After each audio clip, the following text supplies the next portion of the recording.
Welcome. The topic today is Chanukah songs.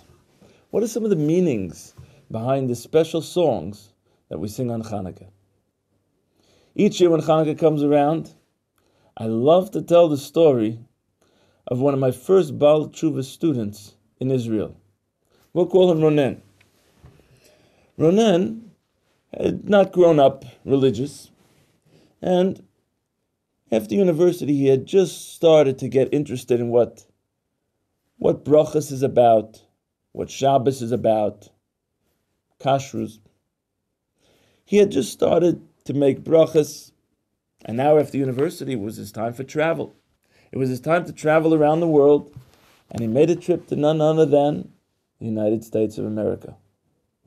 So here he was, in the middle of the winter, or the beginning of the winter, in the big city of New York. Part of the New York experience is to travel the subways.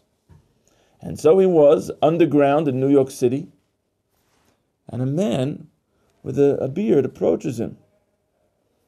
He wasn't wearing a yarmulke, but the man says, "Are you Jewish?" He says, "Yeah, Ken." He says, "Well, here, take this." And the man pulls out a little box, which was a Chanukah package. The Chanukah package included a menorah and candles, and a little write-up, a little printout of what should be sung by the candles. So Ronen wasn't that interested in it, although he had started to make brachas. Maybe he noted it in his mind, and he threw it into his backpack with his other things. He continued his trip across America, and about a week later, he found himself on the West Coast. He had rented a car. He was driving on a very long and lonely highway. Almost no cars going in either direction. But breathtaking view of the shore. And here he was driving, and the sun was just going down. It was awesome. It seemed to him like he passed a sign that said Death Valley. Thought to himself, doesn't sound too inviting. But continued to travel, and suddenly the car stalled. He tried to start it again, didn't start. Checked the engine, tried to start it again, couldn't start it. Wow, this does not seem the best place to be caught as the sun is going down, where there are no lights whatsoever, and not many cars going in either direction. He didn't know what to do. How's he going to get out of here? Suddenly, he remembered, tonight is the first night of Chanukah. Oh yeah, but I don't have candles. Well, what should I do? And then he remembered that he actually does have candles. They're in his backpack. So he went and he took out the Chanukah packet, went off the side of the highway, walked down near the beach, and on the sand, he placed his menorah. He lit the candles there, and as the light of the sunshine went dimmer and dimmer, he sung Chanukah songs with great feeling for about a half an hour. Afterwards, he felt a tremendous surge of energy. He was enthused. He was uplifted. He went back to the car, but he still didn't know what he would do. But he said, you know what? Maybe one more time. And he sat down, turned on the engine, and the car started. And he continued onward safely to his destination. Once he got back to Israel, he told me he had decided already to go to study as a Baal Tshuva in a yeshiva. And when he saw the startled look on my face, did that actually happen? He looked at me and said, Rav, you need to know that everyone in this room has such a story. God's miracles with us today. And so we wanted to discuss today Chanukah songs, especially, of course, the most famous song, as we know, Ma'oz Tzur. We begin to say the Ma'oz Tzur after lighting the Chanukah candles.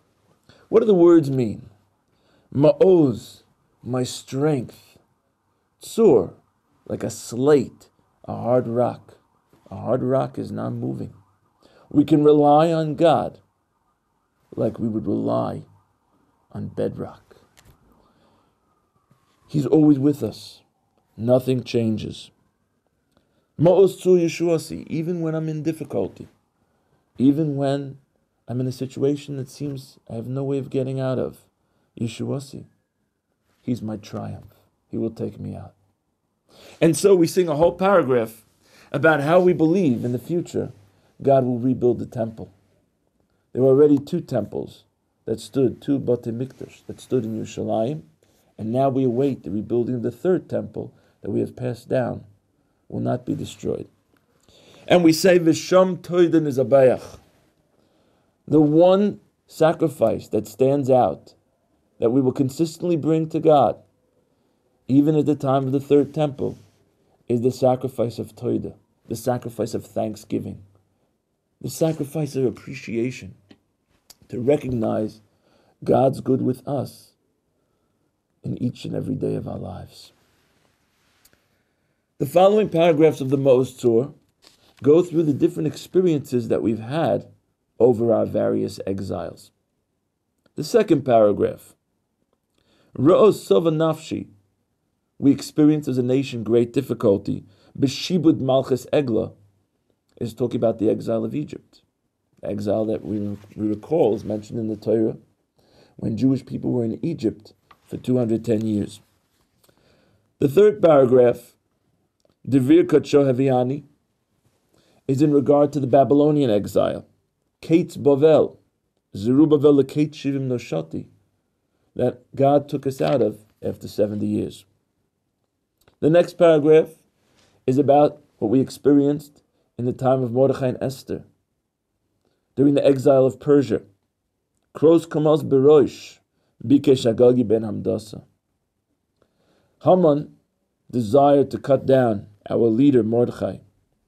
Allah ate Talisa, but at the end, the miracle turned everything around, and he lost his life, and he was hung. The next paragraph is about the Greek exile, Yevonim Nikbitzu Alai, the miracle of Chanukah. Upartzu Choymas Migdolai, they made holes in the walls of the Beis HaMikdash. They broke down the walls of the Beis HaMikdash in 13 places, and they defiled all the pure oil. Uminoisak and Kanim, but from the little bit that was left, in one of the vessels, Nasa Neis Lashashanim, came out a tremendous miracle for those who desired God. The last paragraph, we end off praying about our present-day exile. Chasov Zroa Katshecha, God, may you reveal your strong and holy arm, V'korev Ketzi Yeshua, and bring about the end of this exile, bring about our triumph. That, as we know, is one of the famous customary songs to sing on Chanukah. Another song that's very accepted to sing by the candles is Mizmor Shir Chanukah's Habayis, the song that King David compiled on the occasion of the establishment of the Beis HaMikdash. King David himself did not end up building the first Beis HaMikdash, but he was so excited about it that he wrote a whole song that should be sung when that day comes, and they'll be able to instate the standing of the temple, the standing of the Beis HaMikdash. His son, King Shlomo, King Solomon, ultimately ended up building the Beis HaMikdash.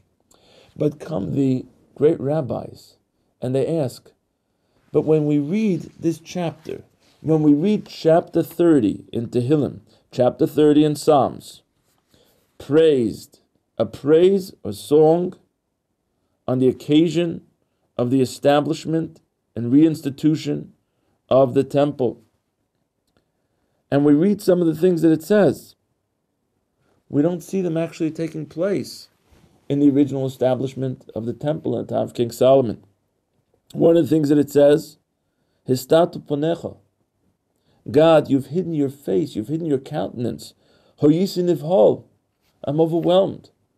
What should I do when I don't feel you close? What should I do when I don't see your presence in my life? What is the gain if I just fall or I lose the desire and the fight of my life. Shema Hashem v'choneini, God, please may I find grace in your eyes. Hashem hayeh oizeli, please help me. Hofachta mispedi l'machali, you have turned around my time of upsetness, my time of sadness, to happiness. Pitachta saki, you've opened up my sack, and you've given me tremendous simcha, tremendous exuberance and happiness. And the rabbis ask, when did this take place? And what they answer is that this whole paragraph is really a hint to the days of Chanukah. Yes, the first temple was built in the time of Shlomo Melech. That's true.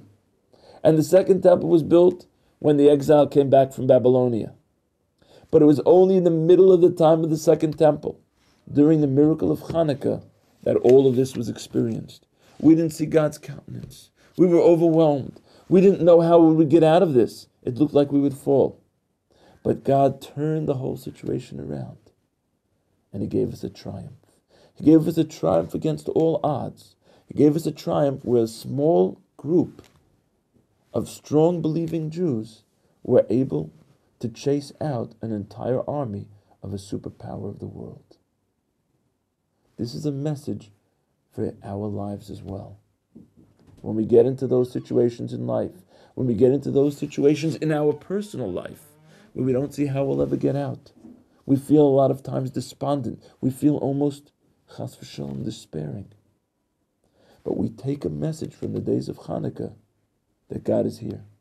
If we just open our mouths and hearts to God, if we ask sincerely for Him to help us, no question that everything can turn around.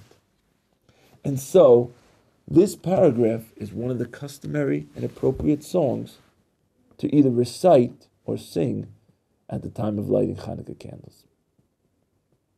Other songs on the nights of Chanukah include songs from the Hallel that we say, songs of thanks, songs about study of Torah. Because oil, say the Sfarim, represents wisdom. And the wisdom of Torah is hinted to in oil. When they lit the menorah in the Beis HaMikdash, it represented the wisdom of Torah that would be granted for Jews each and every day. And so, it's appropriate to sing songs about Torah as well. Whatever song is sung sincerely, it's all accepted during the holy days of Chanukah. And if we make a meal and sing songs, it's even considered a mitzvah to have such a meal in order to proclaim the net message of the Nes. May God help, and we be able, even today, to take the message of the special days of Chanukah, to realize that it wasn't only then that God did miracles with our forefathers. It's that He's here and alive with us today. If not in our lives, just ask around you how many people have already experienced God openly in their life. And we'll be able to take this message of the days of Chanukah, the message of there is no despair, there is no despondency, there is no loss of hope. Everything could turn around totally in the last minute to be totally good.